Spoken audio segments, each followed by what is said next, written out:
The late summer sun beat down on Cedar Hills High's practice field, turning the grass a dusty gold and setting the chain link fence to sparkle. Coach Reynolds stood at the 50-yard line with his clipboard tucked under one arm, the other hand shading his eyes as he watched the players break into two lines. Sweat beaded at his temples, but he let the heat remind him what a locker room victory felt like. Something earned through grit, determination, and unity.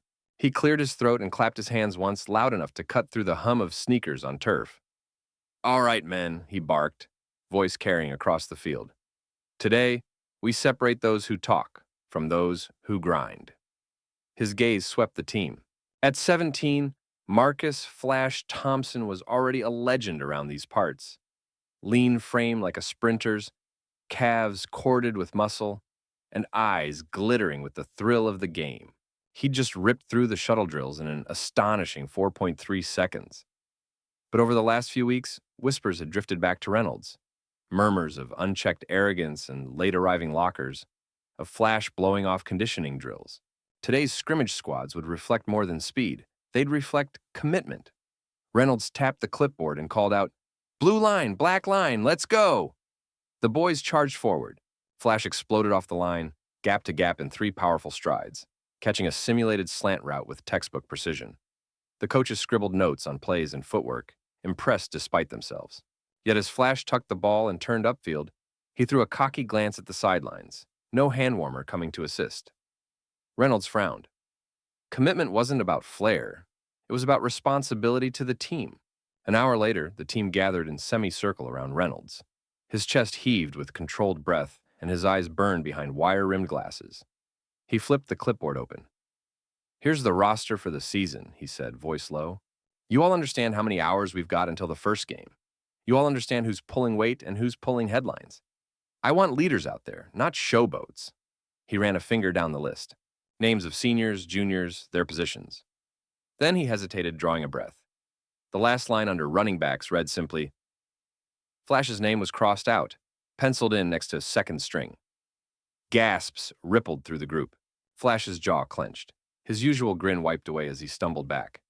Others stared, shock and anger flaring in their eyes. Coach Reynolds met Flash's stare squarely. "Marcus," he said, voice firm but not unkind, "your speed's undeniable, but speed without discipline isn't a weapon. It's a liability. You've shown up late to meetings, skipped extra reps, and today you strutted on the field when the rest of the team was grinding through drills. That attitude undermines everything we're building here. You're off the starting roster."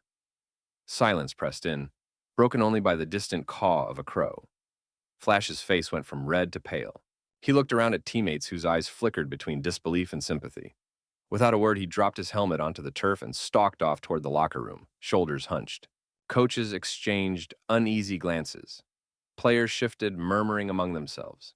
Some outraged at what they saw as an injustice, others nodding in support of the coach's principles. Reynolds cleared his throat, forcing the group back to attention. "Tomorrow," he continued, "we start again. We'll give you all the same plays, the same opportunities. If you want that starting spot back, earn it. On time, every day, all day.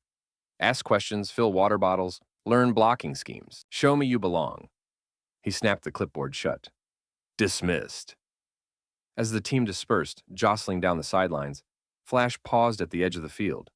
His cleats dug into the turf. He stared at the grass where his helmet lay, then bent to pick it up. The sun glinted off the metal face guard. For a moment, his shoulders shook slightly, but he squared his back, stuffed the helmet under his arm, and strode toward the locker room. Reynolds watched him go, chest tight with the knowledge that hard choices often meant breaking hearts. Behind the coach's back, 2 senior guards lingered. One, Tyler Adams, approached Reynolds quietly. "Sir, with all due respect, Flash is our best chance at a win this season." His voice was low, respectful but firm. Reynolds nodded. "I know, Tyler, but I'd rather lose a game now than lose this team's respect forever." Tyler swallowed, eyes meeting the coach's. "Understood." He patted Reynolds on the shoulder and jogged off to catch up with their classmates. Reynolds lifted his gaze to the empty field, the goalposts standing sentinel against the sky. He tipped his cap back, hands on hips. He whispered almost to himself, "Discipline first, talent second." In that hush, before the wind picked up the smell of summer grass, he knew he'd set a storm in motion. The question was whether Flash would rise to meet the challenge or walk away before learning what it took to truly be part of something bigger than himself. That evening, the late-day sun had already slipped behind the downtown skyline when Linda Thompson stepped from her sleek black SUV onto the marble steps of the school district headquarters. Her tailored navy blazer was immaculate, its brass buttons gleaming as she swept into the building with crisp purpose. In her gloved hand, she clutched a thin manila folder stamped with the gold seal of the School Board of Cedar Hills, a folder that contained every report, every budget proposal, and now a single yellow warning slip bearing the name Marcus Thompson. Inside the hushed corridor, her assistant, Javier Cruz, awaited with the district's security logs. Ma'am, he whispered, voice tight. This morning, Coach Reynolds issued a warning slip for a restricted area infraction. It's on file now. He extended a digital tablet showing the scanned slip. Marcus's signature scrawled beneath First Offense. Linda's chest tightened. She smoothed her gloves and breathed slowly. Thank you, Javier, she said, voice low. Keep this confidential for now. She passed him the folder and continued down the hall, her heels clicking a staccato rhythm on the polished stone floor. Moments later, she arrived at Coach Reynolds' office, a modest room adjacent to the main gym, its walls adorned with faded championship banners. She rapped on the doorframe. Coach, she called, her tone as controlled as a steel blade. Inside, Reynolds looked up from his desk, the clipboard and playbook splayed before him. He rose, surprised to see the school board president, Marcus's own mother, standing in the doorway, her expression unreadable. Mrs. Thompson, he said, straightening his tie, to what do I owe the pleasure? Linda stepped inside, shutting the door behind her. The afternoon light slanted through the small window, illuminating the dust motes that danced in the stale air. She placed the manila folder on his desk with a precise thump. Coach Reynolds, she began, voice cool, I received a copy of a warning you issued to my son this morning. She tapped the folder. Framework says, this was for cutting through a restricted area. Is that correct? Reynolds swallowed. His broad shoulders tense, he nodded. Yes, ma'am. He cut through the staff-only gate behind the science wing. School policy is clear. He reached for his clipboard. I followed protocol? Protocol? Linda's voice sharpened. She removed a printed video still from the folder, placing it before him. Marcus stepping through the gate, backpack slung high, earbuds in place.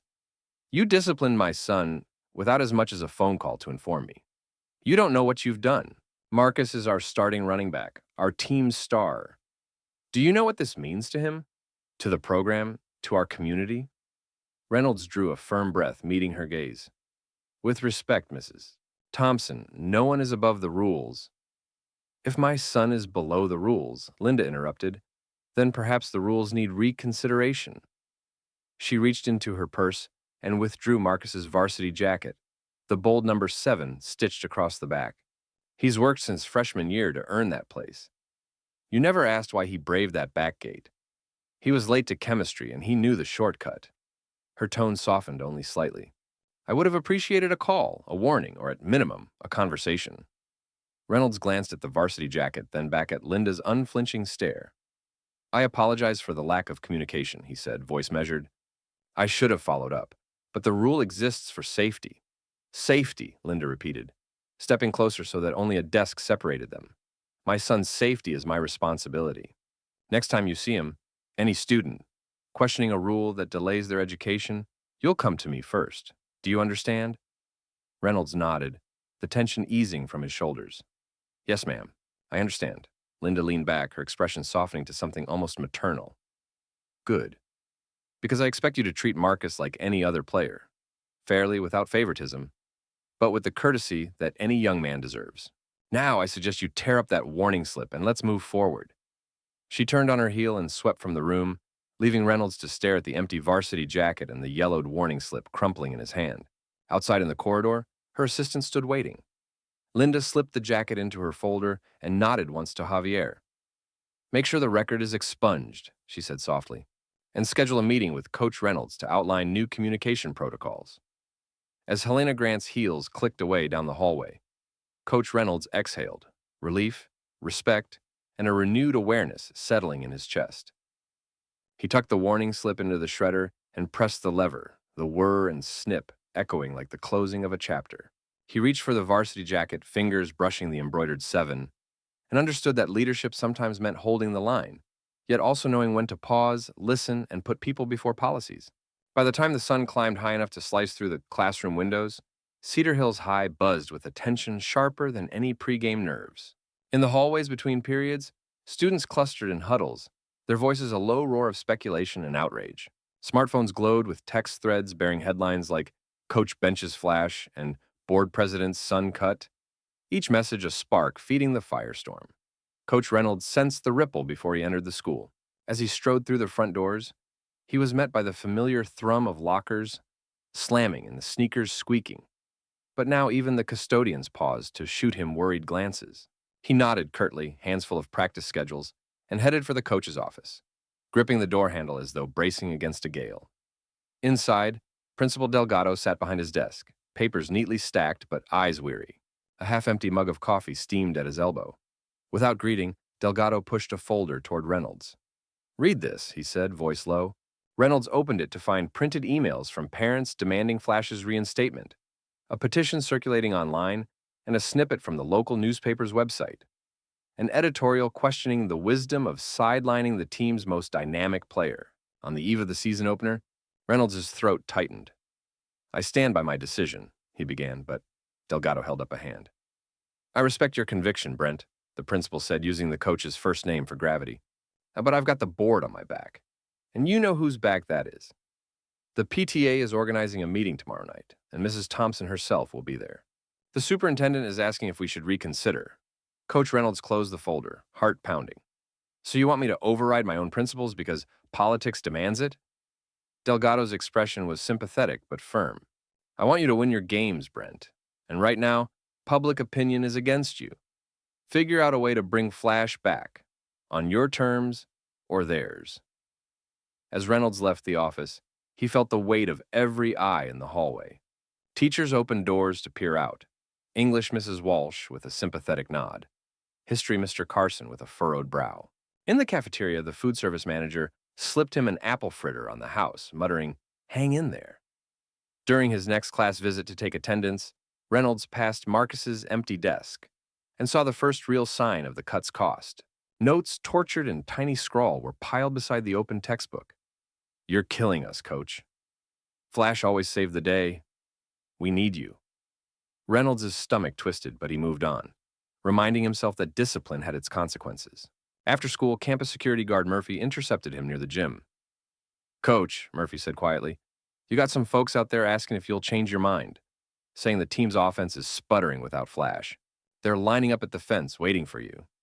Reynolds nodded, shoulders heavy. "Thanks, Carl. I'll be out shortly." He found the practice field empty under the late-day sky, the pylons set for drills that wouldn't happen. He sat on the bench, eyes fixed on the far end zone, and let the din of the school fade behind him. Finally, Marcus appeared at the gate, face pale, jaw set, hands in pockets. He hesitated, then stepped onto the turf. "Sir, Coach," Marcus said, voice tight, "can we talk?" Reynolds patted the bench beside him. "Of course." The teen took a seat, staring down at his cleats. "Everyone's talking about me, PTA, social media. Even the janitor yesterday asked if I was okay." He glanced up, fury mingled with hurt in his eyes.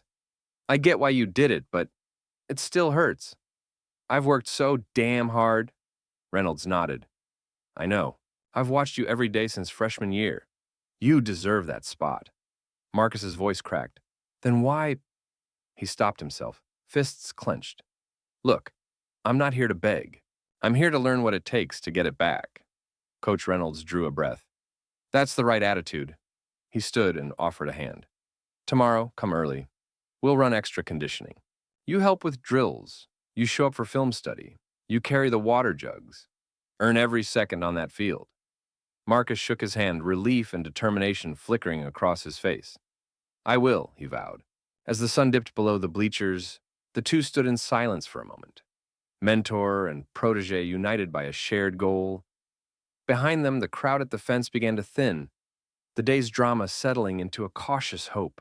By the time Reynolds locked the equipment shed and walked off the turf, the storm had not passed, but its shape was changing. Word would still spread, pressure would still mount. But now, he and Marcus had a plan forged in honesty and hard work, one that could withstand not only the rigors of the season, but the weight of expectations that came from every corner of Cedar Hills High. The October sky lay low and leaden over Lindenwood Stadium as Coach Reynolds paced the sideline before the first whistle. The bleachers were nearly full, families wrapped in scarves, pep band in position, cheerleaders perched like bright petals along the 50-yard line. The scoreboard loomed dark, ready to light up with Cedar Hills High's season opener. Reynolds tightened his chin strap and scanned the faces in the crowd, searching for a sign of approval that felt earned, not inherited. As the game began, his fears were confirmed. Without Marcus Flash Thompson's explosive speed in the backfield, Cedar Hills' offense sputtered. Quarterback Jake Ortega took the snap, fumbled in the pocket, and was sacked for a loss of 8 yards. A hush fell. The home crowd murmured in confusion. On the next drive, running back Trey Simmons charged straight into the line, an admirable effort, but swallowed in a tangle of pads. Underarm handoffs lost yardage. The other team, the Ridgeview Ravens, smiled in confidence as their defense roared with each stop. Reynolds' jaw clenched. He strode over to the water coolers, his whistle jangling in his palm, and called for a timeout. Players collapsed around him, panting, helmets askew. He met their eyes. This was their first test, and they were failing it. "Listen up," he barked, voice echoing against metal bleachers. "This isn't how we work.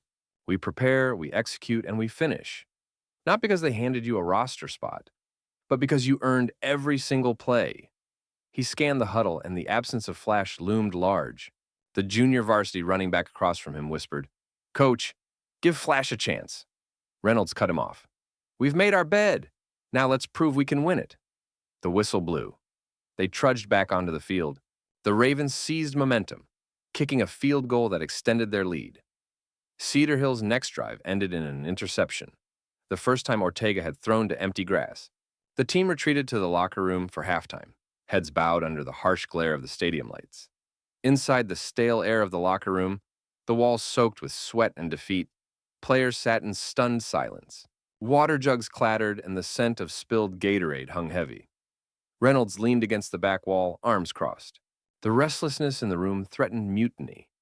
Players exchanged frustrated glances, some at each other, some at the empty spot on the bench where Flash should have been. Reynolds drew a steadying breath. "All right," he said finally, his voice low but carrying. "I want honesty. What's going on out there?" Hands went up. Trey complained of being gassed from too many carries. Ortega spoke of broken plays, and lineman Daniel Kim spoke of missed assignments. Each critique stung, but the coach let them speak. When the voices faded, the room rattled with pent-up tension. He stepped toward the door. "Field reset in 5, he said, then paused. "Or I can finish out this half alone." He saw their eyes, some hopeful, some wary. They needed something more than strategy. They needed their leader.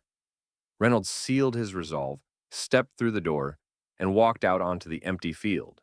The stands empty during halftime, the 50,000-watt floodlights hissing overhead. He allowed the silence to wash over him, the vastness of the turf reminding him of the gulf between theory and practice. He kicked a stray pigskin, watching it tumble across the grass, and thought of Flash's effortless darts along the sidelines, the quick pivot, the second-gear acceleration that inflamed defenses. Footsteps approached. He turned to see Marcus Flash Thompson, standing alone under the stadium lights, helmet in hand, eyes locked on the coach. Reynolds' chest tightened. The boy didn't swagger. He looked humbled, exposed in the glow of the empty stands. "Coach?" Flash said, voice low. "I need to say something." Reynolds motioned him closer. "Go ahead." Flash took a breath, the cool air misting around his shoulders. "I get it," he began. "You cut me for attitude. Maybe I got cocky, flashed my speed instead of my work ethic. I'm sorry for the late meetings, the skipped workouts, the swagger." He paused and met Reynolds' eyes. "I'm not here to beg. I'm here to earn it back, whatever it takes." The coach searched his face, looking for entitlement, but found only earnest determination. He remembered why he'd cut Flash in the first place, to protect the team from a single player's ego. And yet here stood the player's humility, stronger than any speed. Reynolds nodded, stepping forward until they were shoulder to shoulder on the painted grass. "All right, Flash," he said, voice catching in the cavernous stadium. "Tomorrow you start early, film at dawn, extra weight drills, and we'll run routes until your cleats melt. You'll help set up cones, you'll lead the stretching, you'll show the guys what it means to be accountable. He placed a hand on Flash's shoulder. You've got your spot back. If you stick to it. Flash's face broke into a relieved grin. Yes, coach. Thank you. He replaced his helmet slowly, as if crystallizing the promise. Reynolds watched him walk back into the tunnel. He exhaled, the weight of the decision lifting. Behind him, the locker room door swung open, players filing onto the field in single file, eyes shining with renewed hope. As the squad reassembled under the roar of the crowd returning, Reynolds returned to his whistle and playbook, ready to lead them into a second half defined not by politics or pride, but by perseverance and unity. The autumn air was crisp and charged, with expectation as Cedar Hills High's varsity stadium filled with the roar of the home crowd. Coats zipped tight against an early season chill. Parents and students alike rose to their feet as Coach Reynolds emerged from the tunnel, Marcus Flash Thompson at his side. The scoreboard glowed 0-0 in anticipation. Banners fluttered in the breeze. Go Hawks! And Flash returns, embroidered in school colors. Even the marching band seemed more electric than usual, trumpets heralding fins-up cheers. In the locker room just minutes before kickoff, Reynolds stood before his team, 30 faces shining under fluorescent lights, his presence commanding silence. Men, he said, voice resonant, this is more than a game. It's proof that if you commit fully, on time, every day, you can earn back trust. Flash has done that. Now it's up to all of you to play with heart. Marcus, dressed in full pads, tucked his chin into his helmet and surveyed his teammates. Linemen shoulder bumping, receivers bouncing on their toes. When Reynolds finished, the room exploded into a chorus of "Let's go Hawks!" as they piled out through the narrow door toward the tunnel. The opening kick soared into the afternoon sky and lands deep in Raven territory. Marcus jogged onto the field with the starting offense. The young running back Trey Simmons now shifted to a reserve role. The line held firm on the first series, and quarterback Jake Ortega found Flash on a quick out. The catch precise against the sideline chalk. A burst of speed. Nothing flashy, just sharp, practiced acceleration, carried him 5 yards before defenders converged. The crowd exhaled in relief, the first sign that chemistry remained intact. As the first quarter wound down, Ridgeview's defense stiffened. A 3rd and goal at the 2-yard line ended in a jarring fumble. The Ravens recovered, sending Cedar Hills fans murmuring in anxiety. Flash knelt beside Reynolds on the sideline. You good? The coach asked, his hand firm on Marcus's shoulder pad. Flash nodded, breath heavy. Ready for the next one, he replied, voice quiet but unshakable. Reynolds swallowed, pride blooming stronger than any playbook confidence. By halftime, Cedar Hills trailed 7-3. In the locker room, the team was rattled, eyes downcast, play sheets scattered. Reynolds moved among them, wiping sweat from Simon's brow, straightening Ortega's chin strap. He drew a chalkboard of second-half adjustments, mixed handoffs, motion sweeps, and a special flash counter play designed to exploit double teams. When he turned to Flash, he saw a flicker of eagerness. You ready to be the difference? Reynolds asked. Marcus's eyes met his coach's, steady and bright. Let's finish this. The second-half pulse began with a snap that felt louder than life. On the Ravens' second drive, Cedar Hills' defense forced a punt. Then Ortega's punt return pinned Ridgeview inside their 10. The Hawks' offense took the field with a renewed sense of purpose. On first down, Flash took the handoff, planted his foot on the turf, and burst through an opening created by linemen Adams and Kim. 2 yards, 5 yards, then he stiff-armed a linebacker at the 5-yard line and dove past the goal line pylon. The stadium erupted. Students leapt from metal bleachers, parents cheered tears, and the band struck up "Hail to the Hawks." Holding a 10-7 lead, Cedar Hills tightened its defense. Fourth quarter saw a series of bone-crushing tackles from senior linebacker Miguel Ramirez, and Morales' clutch field goal block kept the lead intact. With under 2 minutes on the clock, the final drive began at midfield. Flash lined up in the backfield, heart pounding in his helmet. On third down, Ortega faked a sideline pass, flipped the ball to Flash on the reverse, and the young running back turned the corner at full tilt, 20 yards, 15, then cut inside for a nail-biting first down, securing victory as the clock hit 0. The final whistle sounded like a symphony's crescendo. Flash collapsed into Reynolds' arms, sweaty and exhilarated. Teammates engulfed them both in triumphant embraces. In the stands, Linda Thompson stood, voice hoarse from cheering, her eyes glistening with pride. She clapped until her palms stung, then rose to her feet in ovation as photographers snapped photos of mother and son, rewarded at last. In the locker room afterward, amid the haze of celebration, Reynolds found his way to Flash's side. He handed him the laminated yellow warning slip, now framed with an inscription, "From setback to comeback." "Never forget," Reynolds whispered, "that the hardest runs make the sweetest victories." Flash pressed the slip to his heart, helmet held, under one arm, and nodded. As the team filed out into the night, the roar of the crowd fading behind them, Marcus and his coach lingered on the field under the stadium lights. "Thanks for not giving up on me," Flash said. Reynolds clapped him on the back. "You earned it, every single yard."